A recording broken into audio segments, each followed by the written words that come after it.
өспүрүм куракта эле психолог менен сүйлөшүүгө болгон муктаждык жана алар менен сүйлөшүп атканда канчалык деңгээлде баягы жандарынын жараланып турганын көп көрүп атам да. Бул ата эненин бала курсакта жаткандан баштап өспүрүм куракка чейин сепкен жемиши, оруп алган жемиши да. Ата эненин көптөгөн катачылыктарынын жыйындысы деп айтсак болот да, натыйжасы. Ошондуктан мен акыркы убакта ар бир өспүрүм менен сүйлөшкөн сайын чындыгында мындай кыргызча зээним кейип, ушунчалык көзүмө жаш алып атам да. Анткени өтө кооптуу абалда көптөгөн өспүрүмдөр өзүнүн жан дүйнөсүн жашоодон өспүрүм кезинде эле, бала кезинде эле жашоодон чарчап калгандар, тажап калгандар, жашоого тагдырына таарынгандар, ата энесине таарынча аябагандай чоң ата эне менен жашагын билбейт деген өспүрүмдөр да. Анан алар өспүрүмдөр негизи өспүрүм куракта биз бир нерсени билсек ата энелер өспүрүмдөрдүн акыл эс, чечим, ой жүгүртүү чоң ою, өспүрүмдөрдүн чоң оюсу бул биз таң калат болушубуз керек. Ошол үчүн биздин мээбиздин алдыңкы префронтальная доля мозга деп коет да, алдыңкы бөлүгү 26 жашында калыптанып бүтөт. Эстетиле. Өспүрүм бул 10 жаштан баштап 20 жашка чейин. Демек, өспүрүм курак аяктаганда дагы ал толук биз күткөн жыйынтыктарды бере алчу абалда эмес. Өспүрүм курак бүтүп жаш куракка өткөндөн кийин дагы 6 жыл керек да.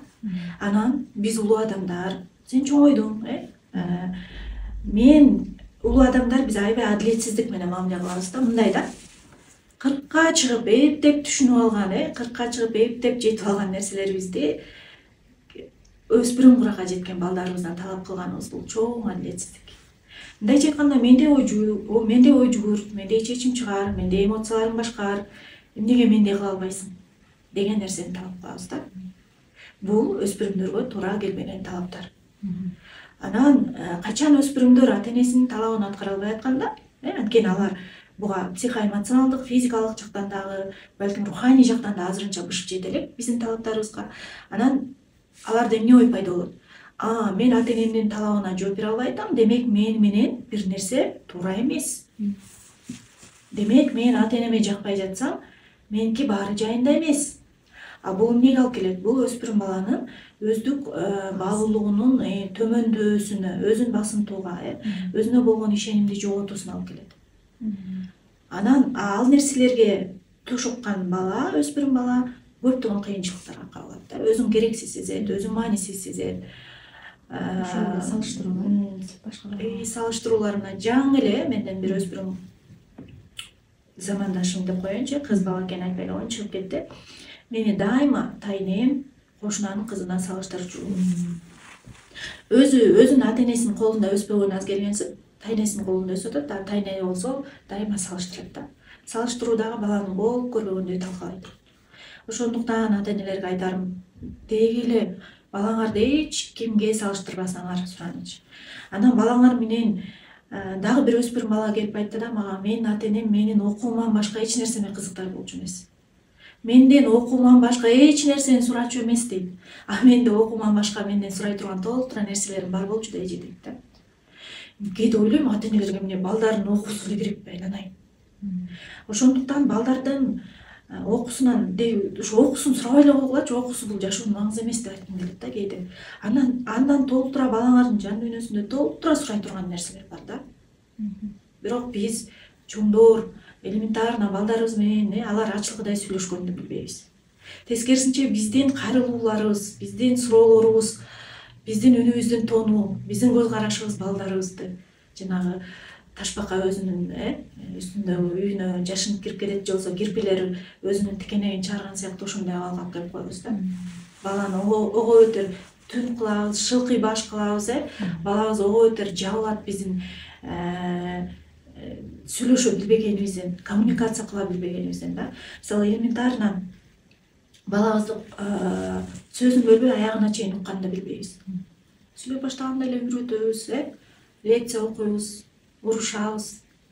Эч ала айтпадым беле, ошого да эми жетпейби деген сыяктуу. Албетте муну менен мен 100% ата-энелердин баары ушундай деп айтпайм. Үйрөнүп аткан, окуп аткан, балага туура мамиле кылууга аракет кылып аткан ата-энелер бар. Анан бир нерсени унутпайлычы. Биз өлбөй эле чоңойгонбуз. Биздин мугалимдер нукуп койсо эчтеке болчу эмес деген башка муун ал. Азыркы муун такыр башка. Азыр алардын колунда гаджет бар, Азыр алар интернет деген бар. Такыр салыштырбайт. Азыркы муун менен биздин муун эки башка, асман менен жердей. Ошондуктан биз өлбөй эле чоңойгонубуз менен мойнубузга алышыбыз керек, жааттарыбыз да болуп турат. Ал жөн эле маска да сыртыбызга кийип алган.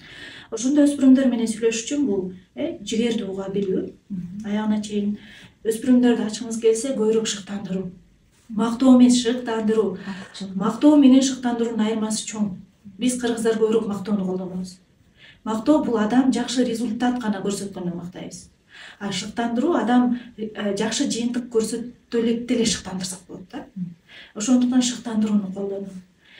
Анан балдар менен сүйлөшүп атканда денебиздин тилине көңүл буруу. Дене тили деген бар го, кабак кашыбыз, үнүбүздүн тону, жестикуляция, мимика, кандай абалда турат денебиздин тили. Себеби өзгөчө жаңы төрөлгөн наристе кайсы бир куракка чейин, азыр курагын унутуп атам, биздин бетибизди гана карайт. Көбүнчө биздин каш кабагыбызды, жылмайып атабызбы, көздөрүбүздө заар төгүлүп атабы же сүйүү төгүлүп атабы, эмоцияларыбыз маанилүү да. Биз менен эмоциялар аркылуу алар баарлашат да. Ошол себептен бир өспүрүм айтты да мага, апама аябай чоң таарынычым бар дейт. Анан эмне таарыныч десем, мени уруша эле берчү. Ошол эле айткан сөздөрүн урушпай, башкача эле тондоо, башкача сөздөрдү тандап айтса болот эле да эже дейт да. Анан ата-энелерге айтарым, балдарыңар менен сүйлөшүп атканда кандай тондоо сүйлөшүп атасыңар, кандай сөздөр менен айтып атасыңар, ошол учурда денеңердин тили кандай, аларды чын эле орусча слушать, анан услышать деген бар да, билбейм кыргызча кандай отурду. Мындай баланын ар бир сөзүнүн аркасында, жүрүм-турумунун аркасында бизге жеткиргиси келип аткан кабар жатат. Ошол эле терс жүрүм-турумунун аркасында да. Биз мындай баланын ошол жүрүм-турумунун аркасында бизге эмне айткысы келип атат эмес, ушундай терс жүрүм-турум кылып атат деп ошого эле фокус кылабыз. Бирок анын аркасында бала бизге бир нерсе жеткиргиси келип атат. Ар жагында бир кыйкырык жан дүйнөсүнөн бир ачуу сезимдери жатат дегендей да. Ошондуктан биз мындай балдарыбызды тыңдаганды, балдарыбызга байкоо салганды үйрөнсөк, бала тарбиялоо бул аны төрөп жарык дүйнөгө алып келип, анан кийинтип, ичинтип эле, анан кычыраган айфондорду карматып, частный мектептерге окутуп коюу менен сурап койсок өзүбүздү. Бала тарбиялоо бул таптакыр башка нерсе да. Түшүнүктүү. Эң сонун